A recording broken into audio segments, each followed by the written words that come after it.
to, ko man izdodas redzēt Polijā, pamazām mēģinam integrēt Latvijā, un lai tas darbotos arī mūsu iedzīvotājiem tie labumi. Un, protams, ja mēs redzam, ja mēs braucam, pietiek aizbraukt tikai līdz Zarasajiem, mēs jau redzam, ka kompleksā māju siltināšana, kvartāla māju siltināšana ir atnākusi līdz Lietuvai.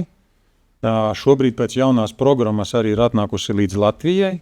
Vienīgā ir problēma, ka mēs neaiznesam informāciju līdz galam, mēs neesam gatavi būt atklātiem un ikdienā aiziet un uzaicināt 3 mājas uz kopīgo sapulci.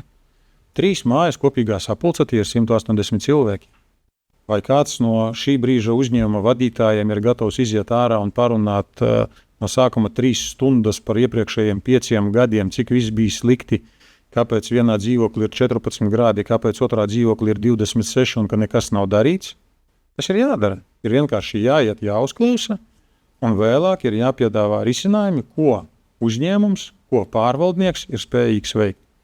Tā ir tā komunikācija, ko es arī nesu iedzīvotājiem, kas ir no poliskuma un no poļu puses, bet arī otrs, kas mūs visus sagaida un ļoti daudz par to klusē, ir Eiropas Savienības regula par viedajiem skaitītājiem, kur ir obligāti no 27. gada, un, protams, esot Polijā un prasot pašvaldību vadītājiem vai uzņēmumu ūdens apsaimniekošanas vadītājiem, cik viņi ir šobrīd digitalizējuši skaitītājus, viņi saka, labāk tu uzprasītu, cik mēs neesam digitalizējuši.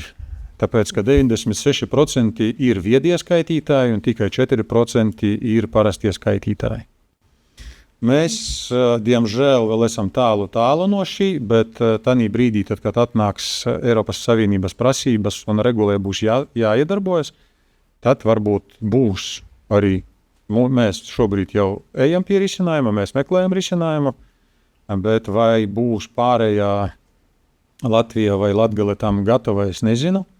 Un tāpēc tā ir viena no tādām bažām, pie kuras šobrīd būtu nopietni jāstrādā arī visiem pārvaldniekiem, jāgatavojas uz brīdi, kad šie viedie skaitītāji ir jāievieš, jo viņi šobrīd nav lēti un nevar katrai mājai ieviest savu atsevišķu, ir jābūt vienam kompleksam risinājumam, lai sistēmas uzturēšanas izmaksas negultos uz iedzīvotājiem, bet sadalītos starp pārējiem.